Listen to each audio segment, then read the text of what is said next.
te servir. Meus dons preciosos são teus. Não vejo razão na minha vida sem ti.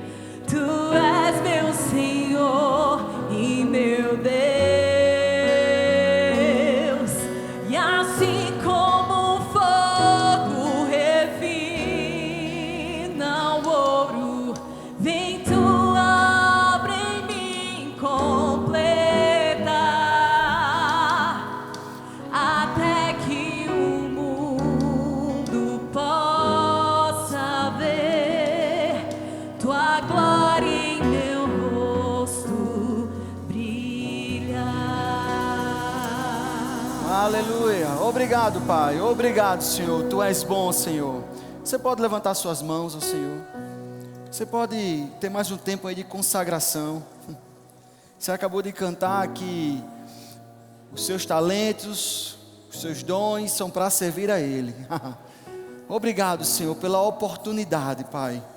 Obrigado, Senhor, pelo privilégio, Senhor. Te agradecemos, Senhor, pelo privilégio de receber de Ti, Senhor, dons, talentos, e queremos devolver para Ti, Senhor, tudo aquilo que recebemos, Senhor.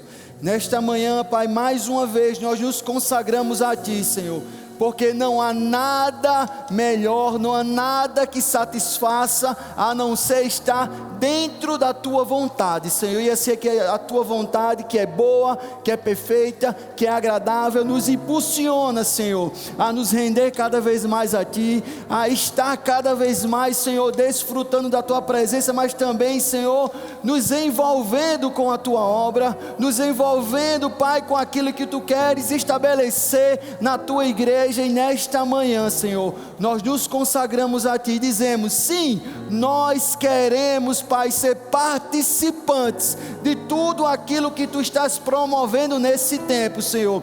Nós sabemos, Pai, que Tu estás próximo de vir, e nós queremos ser a geração que está anunciando o Teu retorno, a Tua volta, Pai. E eu sei que um dia, quando nós estivermos de frente a frente contigo, os Teus olhos se encontrarão com os nossos olhos, e eu quero ouvir: servo bom e fiel, servo bom e fiel, aquilo que eu te dei, você fez prosperar, aquilo que eu coloquei em tuas mãos, você fez crescer.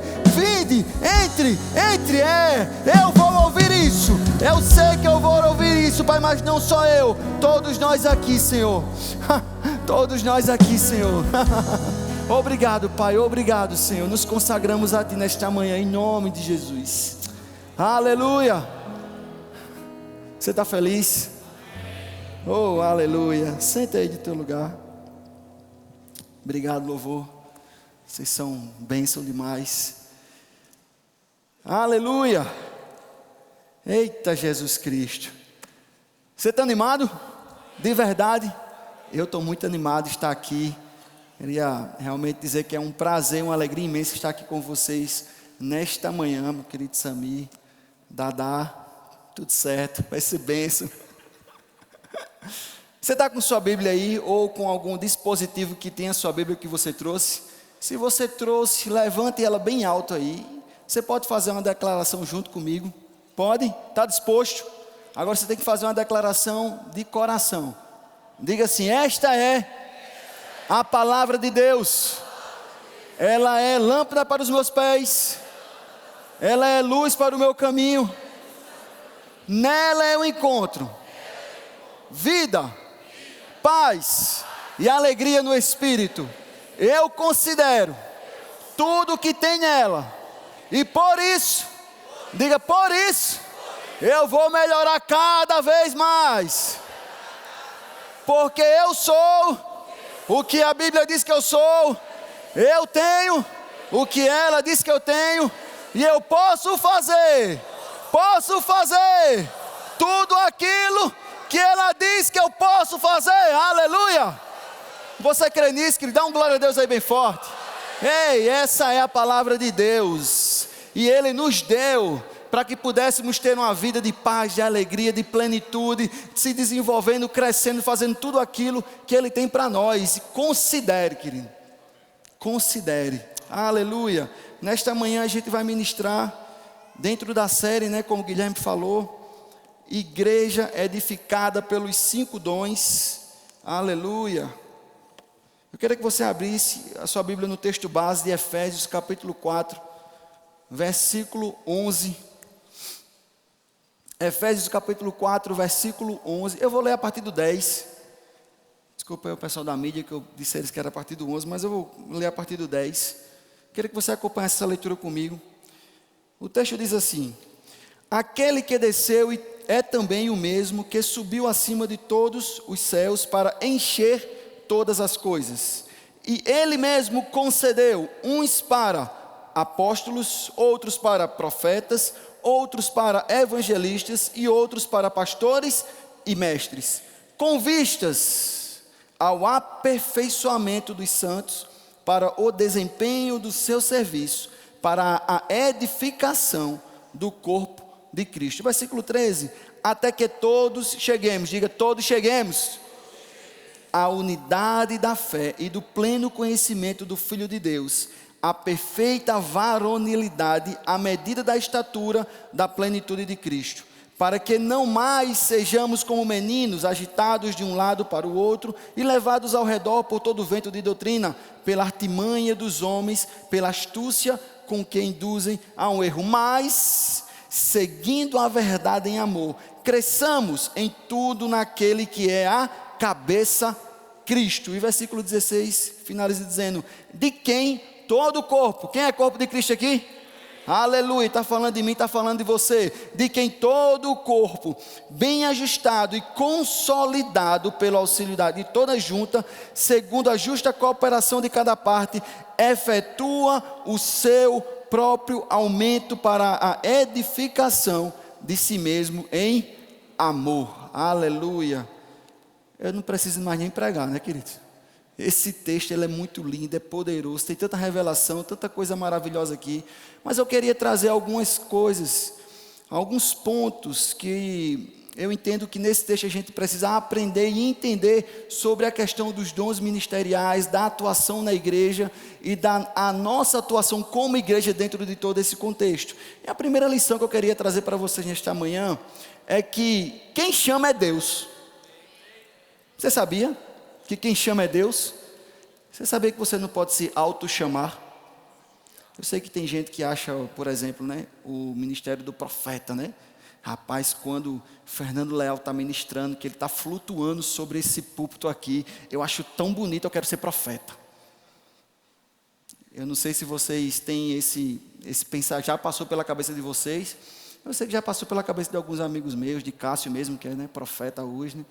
Mas às vezes a gente fica, olha, acha bonito, acha interessante, e a gente queria, assim como aquele ministro, assim como aquele profeta, mestre, pastor, está ensinando, eu queria ter a mesma habilidade, eu queria ser desse jeito, então eu vou me auto-chamar, me auto-proclamar. Não, querido, você não pode se auto-chamar, porque só quem chama é Deus. O texto que a gente leu diz que Jesus, o que desceu, que subiu, que enche todas as coisas, Ele mesmo concedeu. Então, se Ele mesmo chamou e Ele mesmo concedeu, é Ele quem chama. Então, você não pode achar ruim se seu irmãozinho foi chamado, tá? Para um dom que você queria. Porque é Ele que chamou, querido. Agora, entenda que esse chamamento, esse chamado da parte do Senhor, Ele não foi porque estava vinculado a algum tipo de habilidade natural. Eu acho que Guilherme é desenrolado. Ele está fazendo tanta coisa bacana, então, por ele ser desenrolado, eu acho que ele é um pastor. Não tem nada a ver com as suas habilidades naturais, queridos, tem a ver com aquilo que Deus te chamou para fazer, e Ele escolheu você para isso. Eu gosto quando Paulo, falando aos Gálatas, ele diz que antes mesmo de nascer, Ele já me escolheu e me chamou. Antes de nascer, o salmista vai dizer que quando nós éramos substância informe e vazia, Ele já tinha escrito todos os dias da nossa vida na palma da sua mão. Deixa eu te dizer, Deus já te escolheu e já te chamou para algo que Ele quer realizar neste tempo, nessa geração, e Ele conta comigo e com você. Ele já nos chamou antes mesmo da gente ter nascido. E a gente pode estar se perguntando, mas como é? Como é que eu vou saber? Eu queria saber. Eu já me perguntei isso várias vezes, eu já passei por esse tipo de pensamento várias vezes. Como é que eu vou saber se Deus me chamou para algo?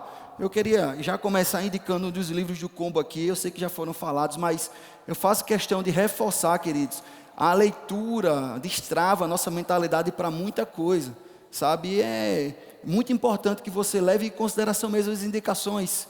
Esses livros são tão bons, queridos, são tão bons de ler e podem te ajudar tanto a entender aquilo que Deus te chamou para fazer. Nesse livro, Os Dons do Ministério, o irmão Reagan fala uma coisa bem interessante. Ele diz assim, que uma das formas de você saber para que Deus te chamou, uma das formas é que você terá convicção no seu espírito. Porque o seu coração vai testificar isso. E você terá a capacidade espiritual necessária para o qual foi chamado. Então, a primeira coisa que você vai saber se você foi chamado é no espírito. É um testemunho interior. Talvez ninguém fale com você sobre isso, ninguém identifique isso no primeiro momento, mas lá dentro você já sabe. Mas Deus me chamou para isso. Ou o inverso. Talvez alguém olhe para você e diga, rapaz, Deus te chamou para fazer tal coisa. Eu tenho certeza, Jonathan, que Deus te chamou para ser um apóstolo. Porque você é desenrolado, porque você sabe tocar, porque você sabe pregar, porque você sabe fazer tanta coisa. Mas deixa eu te dizer, se nele não tiver testificado, ele tem que, calma. Porque em primeiro lugar, é no Espírito que Deus vai comunicar. Porque nós somos guiados pelo Espírito, amém? Amém? Você é guiado pelo Espírito. Nós, assim que nascemos de novo, recebemos o Espírito Santo para habitar em nosso espírito. E a partir desse momento nós somos guiados pelo Espírito. Não somos mais guiados por palavras de profetas, embora as palavras servem para nos ajudar, nos orientar, ou até mesmo reforçar aquilo que já sentimos, mas nós temos que ter a percepção no Espírito. E é isso que irmão Reagan deixa claro. Você tem que entender que Deus vai te chamar e vai te confirmar no Espírito. E às vezes, por vezes, nós olhamos nossas habilidades e queremos fazer correlações, mas como eu falei, nem sempre isso tem uma concordância. Por exemplo, não é porque um professor que ensina na escola, na universidade, ele ensina tão bem, a partir dessa habilidade natural, que ele vai ser um mestre. Você sabia disso? Rapaz, eu sou um professor, eu ensino na universidade, eu ensino na escola, no secular, então, como eu sou um professor, eu tenho certeza que Deus me chamou para ser um mestre. Não necessariamente. Pode até ser que aquelas habilidades naturais suportem e auxiliem aquilo que Deus te chamou para fazer. E por isso, você vai desenvolver melhor algum tipo de atividade que Deus te chamou para fazer, mas não necessariamente as habilidades naturais, elas correspondem aos equipamentos espirituais que Deus vai te dar para executar aquilo que Ele te chamou para fazer. Mas pensando sobre isso, e usando esse texto mesmo como base, a gente está falando aqui sobre os 5 dons ministeriais tocando a igreja. Eu queria lembrá-los que o texto fala que Deus concedeu, Deus chamou, e ele cita 5 dons específicos, 5 ministérios específicos. A gente vai falar rapidamente sobre cada um deles, onde o primeiro que ele fala é sobre o apóstolo. Os apóstolos são aqueles que são enviados. A palavra apóstolo significa enviado, mensageiro, aquele que é enviado para começar algo, para fazer algo novo. E eu sei que no tempo de hoje é bem importante a gente falar sobre isso, porque algumas denominações não acreditam que o ministério apostólico ele segue até hoje. Entende-se por alguns pensamentos que o ministério apostólico se encerrou nos 12 apóstolos do Cordeiro, mas na verdade a gente encontra realmente de fato respaldo na Bíblia para mostrar que não, o ministério apostólico, assim como os demais, segue-se até hoje. Mas nós vemos na Bíblia 4 categorias de apóstolos. O primeiro é Jesus Cristo, o apóstolo e sumo sacerdote da nossa confissão. Hebreus vai falar sobre isso. Ele é o nosso principal apóstolo. Depois a gente vai ver os apóstolos do Cordeiro, que eram uns 12, depois ficou 11, depois voltou a ser 12, através de Matias. E a prerrogativa que a gente pode pensar sobre esses apóstolos é que eles seguiram Jesus, ouviram Jesus desde o batismo nas águas até ele morrer, ressuscitar e subir aos céus. Então, esses 12, não mais com Judas, mas com Matias, são considerados hoje os apóstolos do Cordeiro. Aí nós depois tivemos os apóstolos da fundação, entre eles Paulo, Barnabé e tantos outros, que eles foram os apóstolos que estabeleceram os fundamentos da igreja. Vocês estão entendendo? Posso ir nesse ritmo aqui? Eles estabeleceram os fundamentos da igreja. E quando eles partiram, seguiram-se os outros apóstolos, que é a quarta categoria, que são os que ainda temos até hoje, que são os apóstolos não fundacionais, que têm a missão realmente de estabelecer igrejas, estabelecer trabalhos em lugares que ainda não existe igreja e levar a palavra para todos os lugares. Esses são os apóstolos nos dias atuais. Então Deus chamou uns para esse nível de atuação, mas ele não fica por aí. Ele diz também que chamou outros para serem profetas, e o profeta é aquele que tem a revelação direta, imediata dos céus, no Espírito, para entregar à igreja, para entregar como uma direção, para dar orientação. Esse é o dom do profeta, que é chamado para isso. Lembrando que nem todo mundo que profetiza é profeta. Rapaz, eu estava no culto aqui, no Mover, no culto de terça-feira aqui, um culto do Espírito, e veio Lívia e me entregou uma palavra. E quando Lívia entrega a palavra, o negócio é forte, irmão. Ela entregou uma palavra, rapaz, ela é profeta. Tenho certeza que ela é profeta. Eu sou esposo dela e posso dizer, ela não é profeta, tá? Mas Deus usa muito ela em palavras, em discernimento de espíritos, em palavra de sabedoria. É normal, queridos. Agora, não é porque alguém profetiza no culto, numa manifestação do Espírito, que ele é profeta. Mas se ele é profeta, vai sempre acompanhar com ele a profecia, a manifestação do Espírito nessa área. A gente tem a prova disso quando o Paulo, com sua equipe, chega lá na casa de Filipe, o evangelista, e diz que as 4 filhas deles, as donzelas, profetizavam. E o texto deixa claro dizendo que eles profetizavam, mas logo em seguida, desce da Judeia um profeta, chamado Ágabo. Aí você vê a diferença de quem profetizava para o profeta que chegou lá, e uma palavra inspirada, trouxe aquela informação para Paulo, tirando os cintos, amarrando Paulo, dizendo que o que ia acontecer com ele, ao portador, o dono daquele cinto. Então, há uma diferença entre a palavra profética, movida no meio de uma manifestação do Espírito, e realmente quem é profeta. Depois ele fala sobre os evangelistas. Evangelistas é aqueles que vão para pregar o evangelho. Palavra de salvação é o que importa para eles. Ele quer salvar o perdido, ele não quer estar preocupado com muita programação, ele quer salvar o povo. Tem que ir para a rua salvar o povo. É a característica do evangelista. Tanto é que se ele pegar qualquer texto da Bíblia, ele vai transformar em uma mensagem de salvação.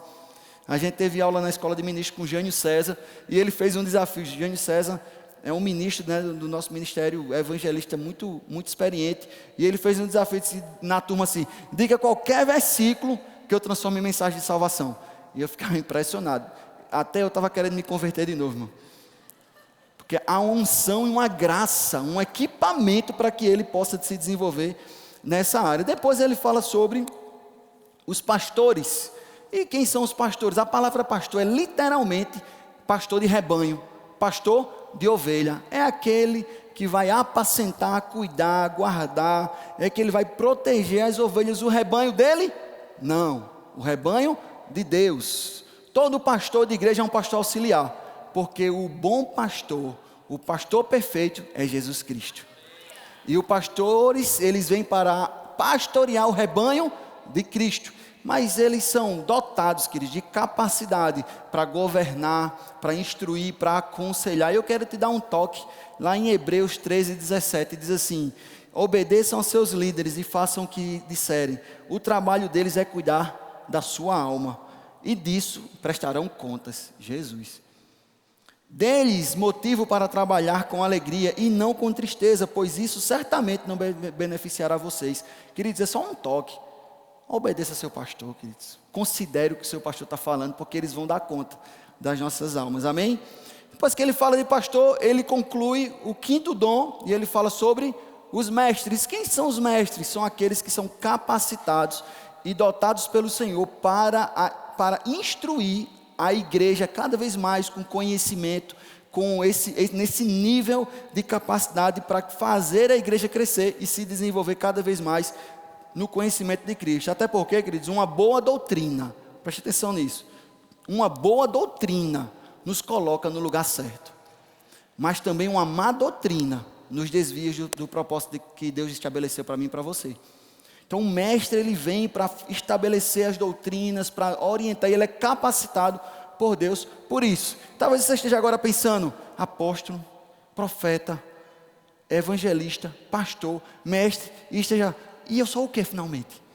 Eu não estou me vendo em nada disso. Então o texto não fala mais nós, quem não fez o rema, eu vou falar ainda no final.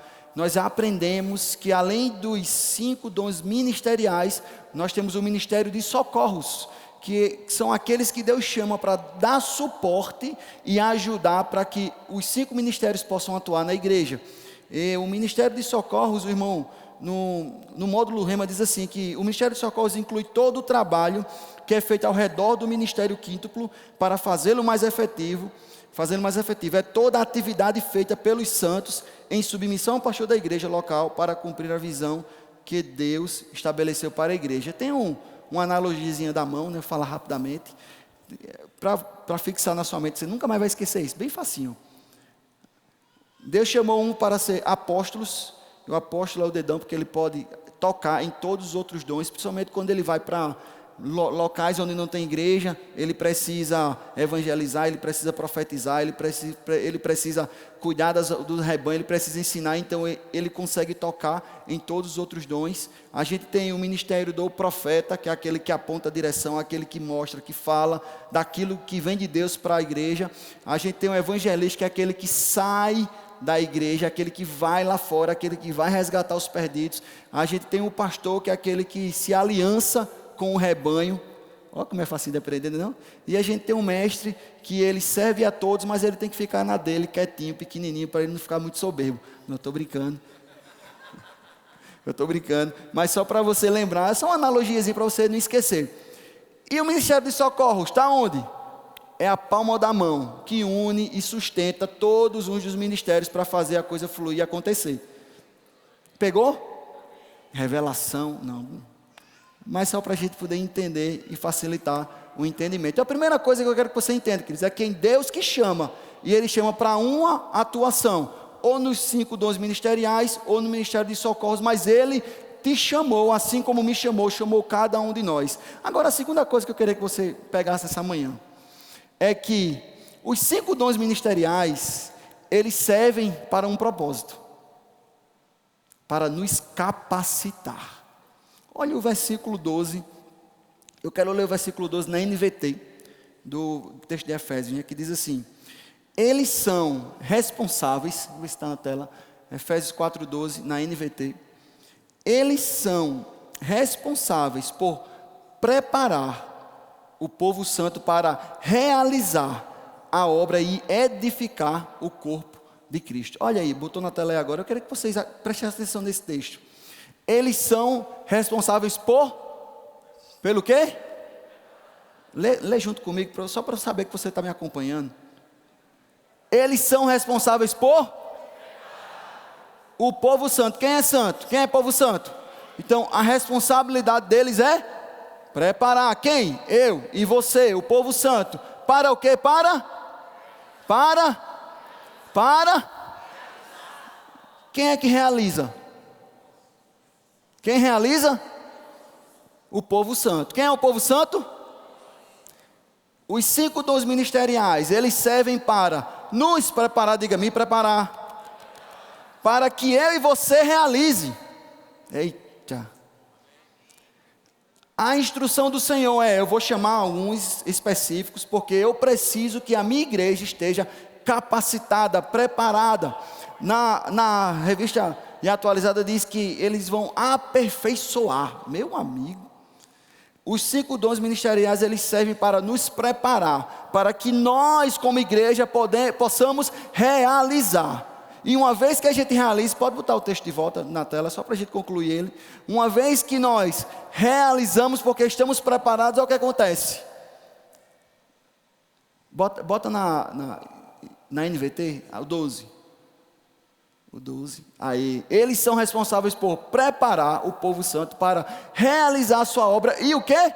Edificar o corpo de Cristo. Então, quando os 5 dons entram em operação para nos preparar, nós realizamos e assim o corpo de Cristo é edificado. Aqui tem uma chave, queridos, porque por muitos anos, eu vou falar de mim, por muitos anos eu achava que quem tinha que fazer as coisas eram os ministros, quem tinha que pregar era o ministro, quem tinha que resolver tudo da igreja eram os ministros, e quem Deus chamou para fazer. Ah não, os ministros são outra categoria, outro nível. Eu fico aqui na minha e deixo eles trabalhar. Não, queridos, Deus chamou dentro dos 5 dons ministeriais para me capacitar, te aperfeiçoar, nos preparar, porque Deus conta comigo e com você para promover o crescimento da igreja, promover o avanço da igreja. Não depende dos ministros, depende de mim, diga, depende de mim. Você não está acreditando no que eu estou dizendo, não. Diga assim, para a igreja crescer, eu preciso me envolver. Deus conta comigo e com você para promover o crescimento dele aqui na terra, queridos. Nós somos o corpo e o corpo se edifica a si mesmo. Essa é a segunda lição, mas eu vou adiantar aqui por causa do tempo. Eu queria trazer uma terceira lição para você nesta manhã.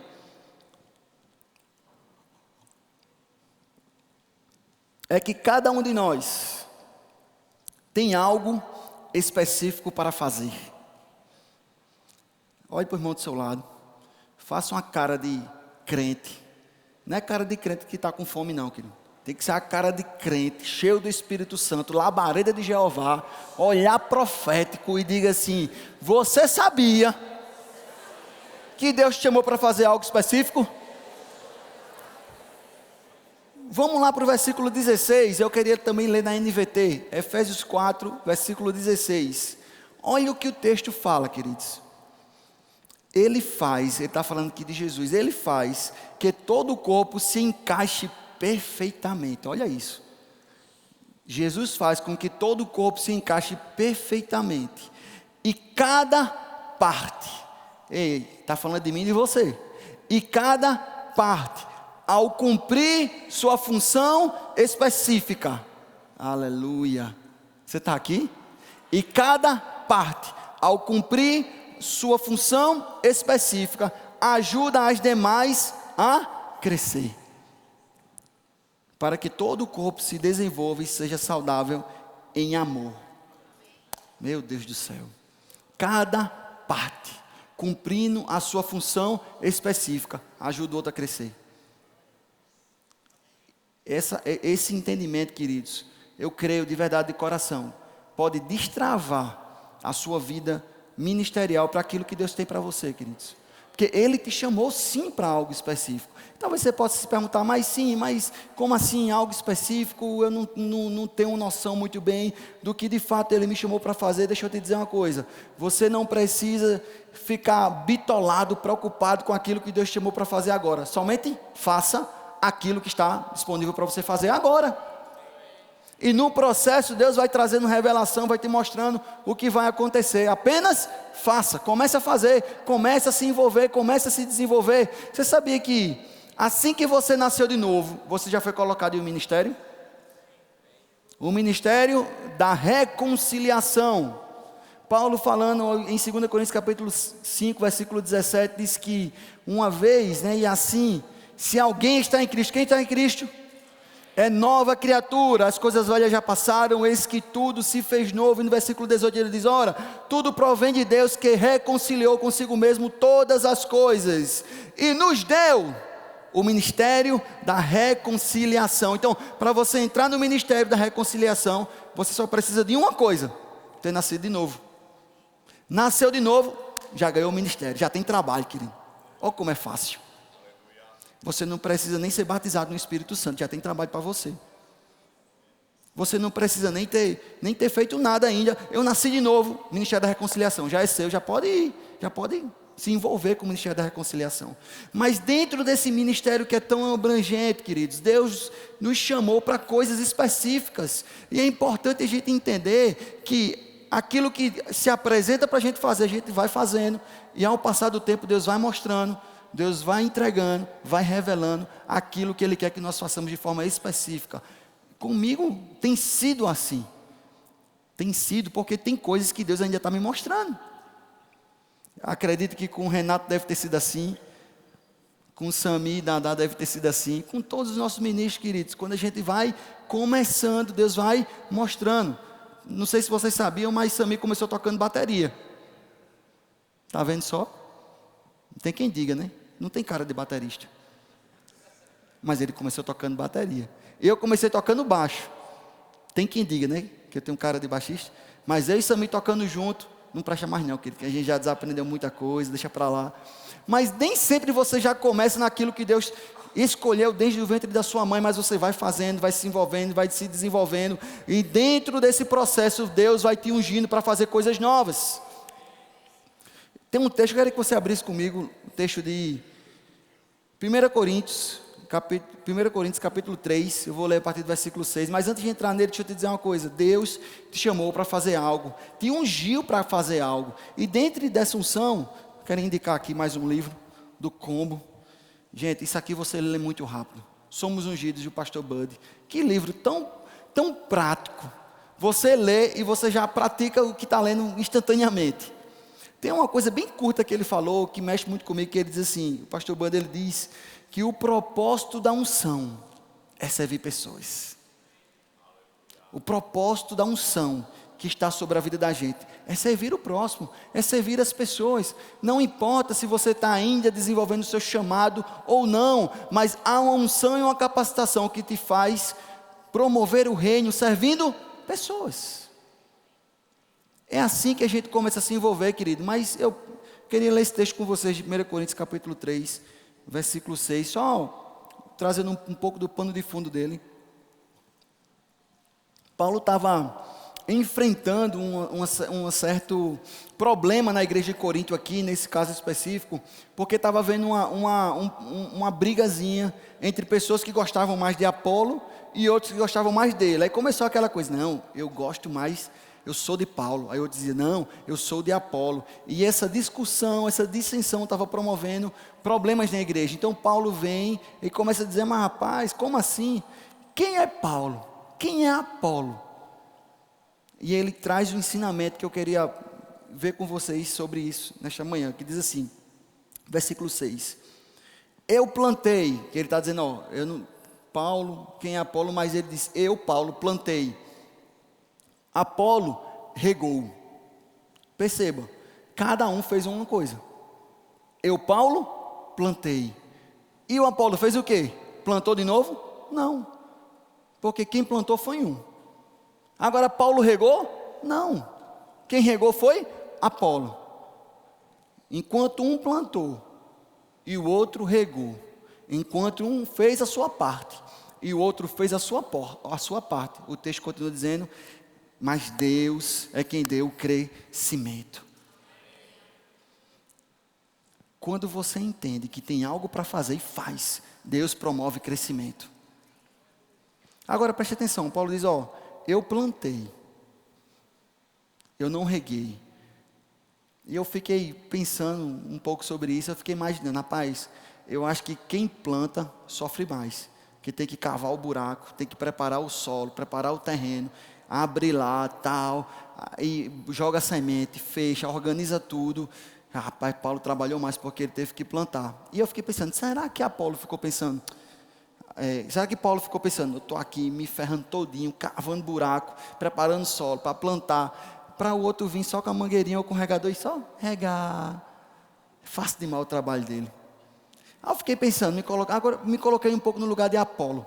E fiquei pensando, Pedro olhou para Paulo e disse, rapaz, para Paulo foi fácil demais. Porque ele cavou, ele fez, mas foi só isso. Acabou o trabalho dele. Eu tenho que estar aqui todo dia regando, senão não vai criar um ambiente perfeito para nascer dessa semente. O trabalho de Paulo é fácil demais, o meu é que é ruim, porque todo dia eu tenho que fazer isso. Querido, não se importe com o que o outro está fazendo. Foque naquilo que Deus te chamou para fazer nessa estação. E deixe que o outro vai fazer o que ele chamou para aquela estação. E sabe o que vai acontecer? Quando você fizer o seu e o seu irmão fizer o dele, Deus vai promover o crescimento. Meu Deus do céu. O serviço é individual, mas o resultado é coletivo. Olha o versículo 7. De modo que nem o que planta é alguma coisa. Olha, Paulo está falando dele, querido. Nem o que planta é alguma coisa, nem o que rega, mas Deus que dá o crescimento. Perceba que o foco não está no indivíduo, o foco não está na atividade, mas o foco está no resultado que Deus vai promover, querido. Se Deus nessa estação te chamou para servir no diaconato, faz, querido. Ah, mas Deus me chamou para ser um apóstolo e eu estou olhando o carro lá na frente. Ei, faz, querido. Deus vai promover o crescimento dentro daquilo que você está fazendo. Aleluia. Meu Deus. Olha o próximo versículo. O 8. Opa, perdão, desculpa. O 8. Ora, o que planta e o que rega são o quê? São o quê? Vocês não estão comigo aqui, não. Me ajude. O que planta e o que rega são um mesmo corpo, queridos, a unidade. É aí na unidade, o salmista vai dizer, Salmo 133, ó quão bom e quão suave é, que os irmãos vivam em união. Aí ele compara, é como um óleo precioso, óleo da unção, que desce sobre a barba de Arão, e que desce a orla de seus vestidos, é como o orvalho de Hermon, que desce sobre os montes de Sião, porque ali o Senhor ordena o quê? A bênção e a vida para todos sempre, na unidade, querido. Na unidade tem unção, na unidade tem bênção, na unidade tem, meu irmão, na unidade Deus promove um ambiente perfeito para um crescimento de igreja. Aleluia. O irmão Reagan, antes de falar do irmão Reagan, vamos continuar esse versículo. Diz assim: e cada um receberá. Eu acho tremendo o Senhor, porque Ele promove a coletividade, mas premia a individualidade. E cada um, olha a continuação do texto, receberá o seu galardão.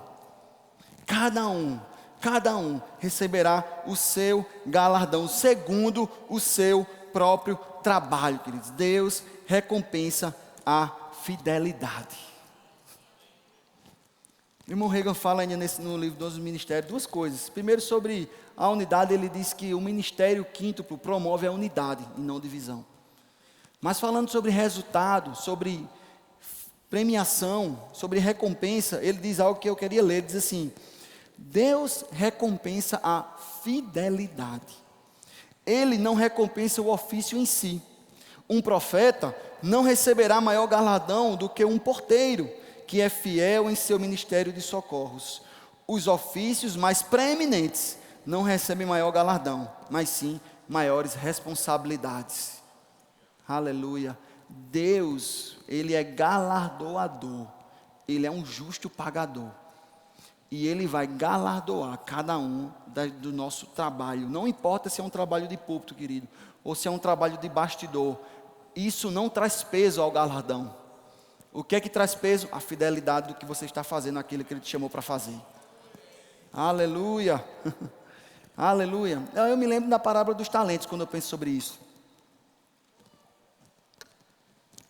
Deus deu a um 5 talentos, ao outro 2 e ao outro 1. E o texto diz que deu conforme a capacidade de cada um. Aí lá na frente ele vai, o Senhor vai, quando volta, e eles vão trazer a prestação de contas. O que recebeu 5 devolveu mais 5, 10. O que recebeu 2 devolveu mais 2, e o que recebeu 1 devolveu só 1. Agora a resposta que o texto dá do Senhor para quem devolveu mais 5 e devolveu mais 2 foi a mesma. Ele diz: servo bom e fiel. Fosse fiel no pouco, sobre muito te colocarei. A ênfase não está na quantidade que ele trouxe de retorno. A ênfase está na fidelidade que você trouxe em desenvolver o talento que Deus te deu. Servo bom e fiel. Ele está esperando, queridos. E Ele está voltando. E Ele quer olhar para mim e para você e dizer assim: servo bom e fiel.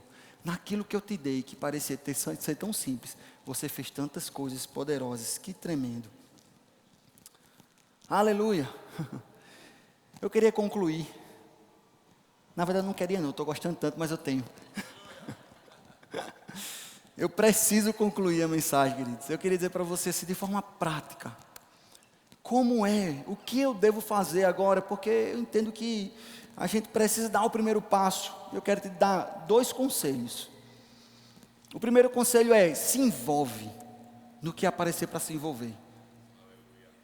Eu, quando cheguei aqui em Campina Grande em 2020, cheguei no meio da pandemia, e eu vim de João Pessoa, eu era de outro ministério, cheguei para o Verbo da Vida em 2020, e embora eu já conhecesse várias pessoas, eu não conhecia o povo da igreja direito, né? E cheguei mesmo na pandemia, então é que não conhecia mesmo. Eu só tinha irmãos que eu só conhecia os olhos. Quando tirou a máscara, eu não sabia quem era, só conhecia por máscara, né? E eu me lembro que a primeira atividade que apareceu para mim, sabe qual foi? Borrifar a mão dos irmãos na entrada da igreja.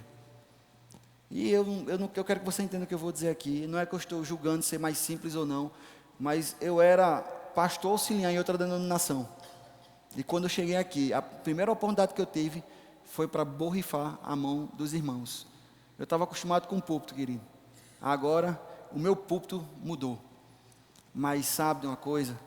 Eu fiz com tanta fidelidade aquilo. Mas com tanta fidelidade, que um pouquinho depois eu virei o líder dos borrifadores.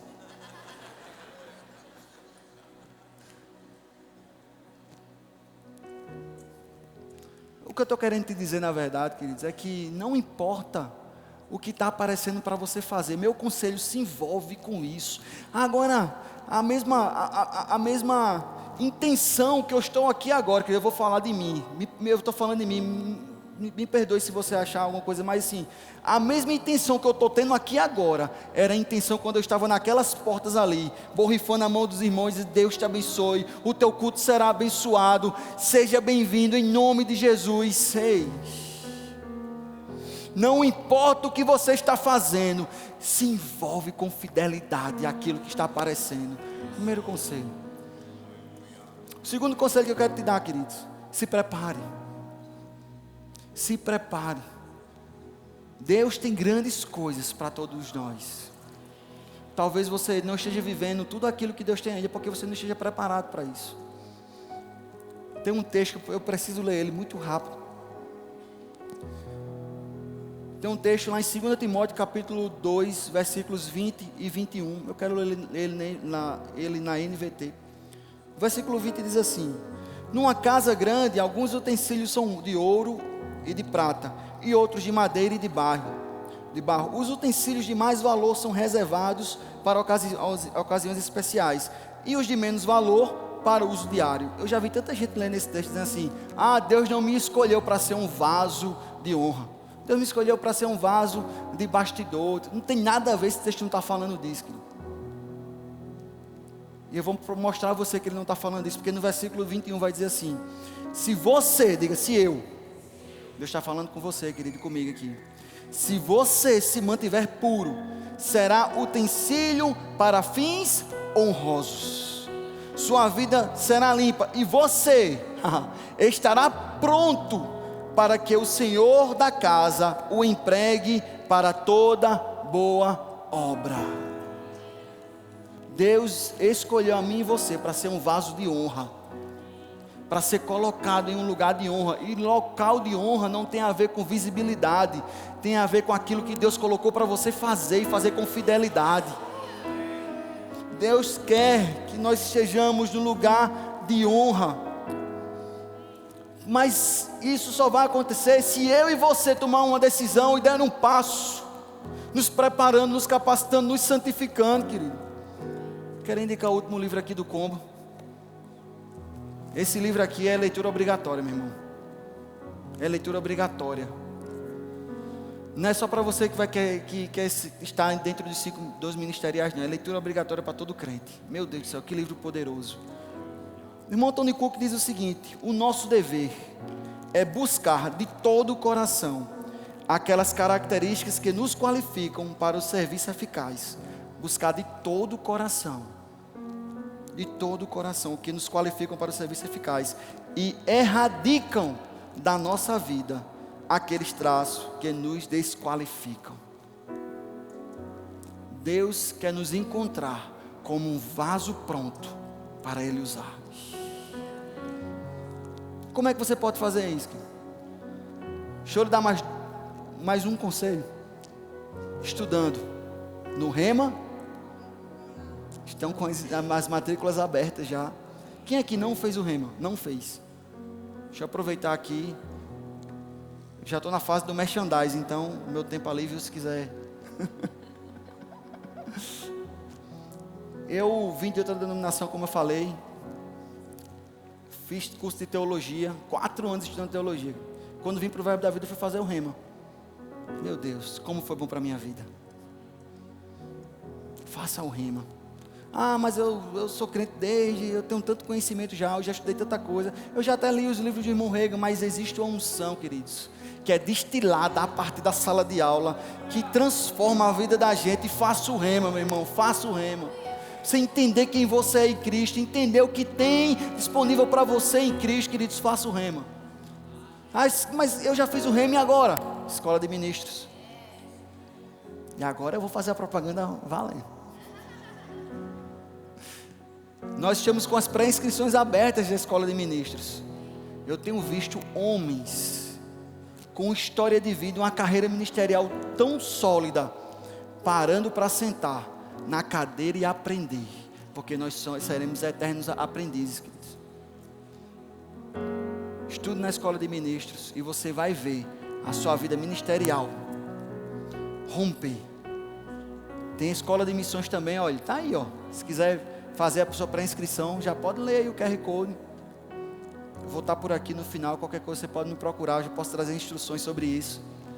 Faça a Escola de Ministros. Se você já fez Escola de Ministros, ou tem uma inclinação maior para ser um missionário, faça a Escola de Missões, as pré-inscrições também já estão abertas. Eu te digo uma coisa, o nosso ministério, ele te dá oportunidade para que você se capacite cada vez mais para viver tudo aquilo que Deus tem para você.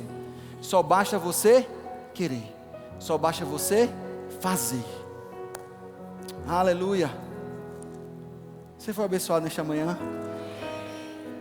Aleluia, Pai. Obrigado, Senhor. Obrigado, Deus. Obrigado, Pai, por tanta oportunidade que Tu nos tem dado, Senhor, para nos desenvolver, para celebrar, Deus, tantas coisas boas que Tu vens fazendo, Senhor. Pai, o nosso talento depositado, que Tu depositaste em nós, Senhor, e os dons, Senhor, realmente são para Te servir, Pai. Pai, mais uma vez, assim como eu orei no início, eu oro agora no final, Senhor, em uma atitude de rendição, Senhor, me consagrando, Pai. Faz como Tu queres, Pai, a partir da minha vida e da vida dos meus irmãos, Senhor. Nós queremos ver a Tua igreja crescer e ser edificada, e nós queremos nos desenvolver com tudo isso, Pai. Aleluia. Um dia de cabeça baixa, fique em oração. Eu queria perguntar se tem alguém no nosso meio que ainda não nasceu de novo. Se tem alguém aqui no nosso meio que ainda não passou pela experiência de ser nova criatura. Não disse sim, Senhor, eu dou sim para você, porque eu quero ter a minha vida transformada. Tem alguém aqui no nosso meio que deseja hoje nascer de novo, aceitar Jesus como seu único e suficiente Salvador? Tem alguém aqui no nosso meio? Esse é o primeiro passo, queridos, para viver tudo aquilo que Deus tem para você. Não tem ninguém aqui no nosso meio? Ok. Tem alguém aqui no nosso meio que ainda não foi batizado no Espírito Santo com evidência em outras línguas? Eu disse que para estar no Ministério de Reconciliação não precisa do batismo no Espírito, é verdade. Mas para que você se desenvolva no ministério, o batismo no Espírito Santo é fundamental. O próprio Jesus diz, disse aos discípulos: vocês não podem sair de Jerusalém até que do alto venha o revestimento de poder. Se você quiser receber esse revestimento, esse poder do Espírito, ainda não passou por isso, a gente vai orar por você e você vai ser cheio do Espírito Santo. Tem alguém? Não? Ninguém? Ok. Tem alguém aqui no nosso meio que chegou aqui com alguma dor, alguma doença e quer sair daqui curado, sarado? Tem alguém aqui? Se tiver, pode ficar de pé que a gente vai orar por você. Tem um irmão aqui, o irmão lá de Giz de Fora. Você pode vir aqui à frente? Se for vir bem, tem que ser bem rapidinho. Tem aqui? Eu também. Aleluia. Aleluia. Pai, obrigado, Senhor. Você pode levantar suas mãos. Aleluia, Pai. Obrigado, Senhor. Obrigado, Pai, porque nós somos curados e sarados, Senhor. A tua palavra nos garante isso, a tua palavra nos mostra isso, Senhor. Que nós somos curados e sarados, Senhor. E que nenhum mal pode mais nos tocar, Senhor. Porque nós sabemos quem somos, nós sabemos em quem estamos em Ti, Senhor. E por isso, Pai, por isso, Pai, nós somos curados e sarados em nome de Jesus. Em nome de Jesus eu declaro curado e sarado.